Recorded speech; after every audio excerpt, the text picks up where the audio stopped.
حدیث پاک میں آتا ہے کہ جو آدمی فجر کے بعد سونے کا عادی ہو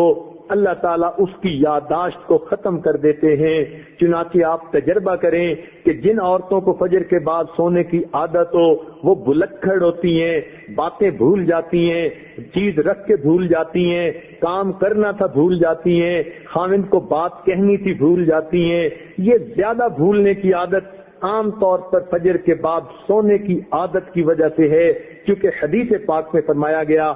اور بعض روایات میں تو یہ بھی آیا کہ حلال رزق ان کے لیے تنگ کر دیا جاتا ہے، لہذا ان کو ادھر ادھر کا ملا جلا تو بہت کچھ مل جائے گا، حلال رزق کے دروازے بند کر دیے جائیں گے فجر کے بعد سونے والوں کے لیے۔ ہاں کوئی آدمی ایسا کہ جس کی ہے ہی ڈیوٹی رات کی، وہ اگر ساری رات جاگا فجر پڑھ کے سو گیا تو وہ اس بات سے خارج ہے۔ ہاں وہ اللہ والے جو راتوں کو جاگتے ہیں وہ عام طور پر اشراق کی نماز کے بعد پھر تھوڑی دیر آرام کرتے ہیں۔ اشراق کے بعد سونا بالکل ٹھیک ہے، بزرگوں کی عادت رہی ہے، مگر فجر اور اشراق کے درمیان حد الوسع نہیں سونا چاہیے، سوائے اس کے کہ رات کا حصہ انسان اتنا جاگے کہ اب یہ سوچے کہ نہیں سوؤں گا تو سارا دن مجھے کام کرنے کے اندر رکاوٹ ہوگی، پھر اس کی اجازت ہے۔ عام عادت نہیں بنانی چاہیے۔ دیکھا یہ گیا ہے کہ جن گھروں کے اندر کچھ کھانا پینا ہوتا ہے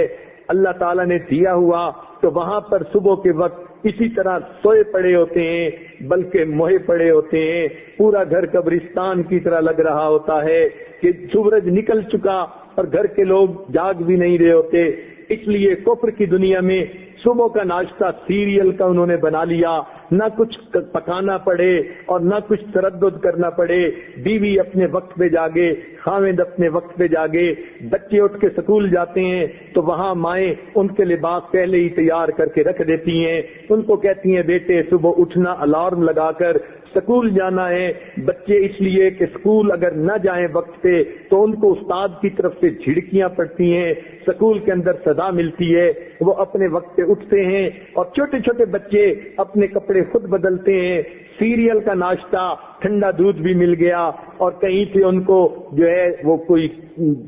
سیریل بھی مل گیا تو بچے یہی کھا کے چلے جاتے ہیں۔ تو کفر کی دنیا نے ناشتہ اس لیے آسان کر لیا تاکہ جاگنے کی تکلیف اٹھانی نہ پڑے۔ اس لیے مسلمانوں کا جو ہے معاشرہ اس میں عشاء کے بعد جلدی سونا اور صبح کے وقت جلدی جاگنا، چنانچہ صحابہ کرام کے زمانے میں تہجد کے وقت اگر کوئی مدینہ میں چلتا تھا تو یوں آواز آتی تھی گھر گھر سے قرآن پڑھنے کی، جیسے شہد کی مکھیاں بن بنانے کی آواز ہوتی ہے۔ اس لیے ہمیں چاہیے ہم صبح کے وقت اٹھیں، عورتیں صبح کے وقت اٹھ کر نماز پڑھیں، اگر تہجد پڑھیں تو کیا ہی بات ہے، قرآن کی تلاوت کریں، درود شریف پڑھیں، استغفار پڑھیں۔ صبح کے وقت گھر کے اندر عبادت کا کرنا پورے دن کو جو ہے اپنے جو ہے عبادت جو ہے منور بنا دیتا ہے۔ بلکہ ہم نے تو بعض بزرگوں کا یہ عمل بھی دیکھا، وہ فرماتے ہیں کہ جس آدمی کی فجر کی نماز قضا ہوتی ہے وہ آدمی کا دن زندگی کا منحوس دن ہوا کرتا ہے۔ چنانچہ ایک آدمی نے قسم اٹھا لی کہ میں اپنی بیوی کو منحوس دن طلاق دوں گا، اب اسے سمجھ نہیں آتی تھی کہ میں قسم تو اٹھا بیٹھا، منحوس دن کون سا ہے؟ کسی فقیہ کے پاس گیا، انہوں نے فرمایا جس دن تمہاری فجر کی نماز قضا ہو جائے وہ تمہاری زندگی کا منحوس ترین دن ہے، تم اس دن یہ کام کر گزرتے ہو۔ بعض ایسے بزرگوں کو بھی دیکھا کہ جو وقت کے حاکم تھے مگر انہوں نے دستور بنایا ہوا تھا، وہ سوچتے تھے کہ جو آدمی فجر کی نماز وقت پہ پڑھ لیتا ہے حدیث پاک کے مطابق اللہ کی امان میں آ جاتا ہے، لہذا وہ حد جو ہے وہ جو سزائیں دینی ہوتی تھی تعزیرات کی وہ اس وقت تک نہیں دیتے تھے جب تک کہ یہ یقین نہ کر لیتے کہ آج اس نے فجر کی نماز نہیں پڑھی۔ اگر پڑھ لیتا تھا تو فجر دوست کو سزا دینا مؤخر کر دیتے تھے کہ اگر یہ اللہ کی امان میں آ گیا ہم کیوں اس کو سزا دیں۔ تو مسلمانوں کے نزدیک تو فجر کے وقت جاگنا اتنا اہم ہے،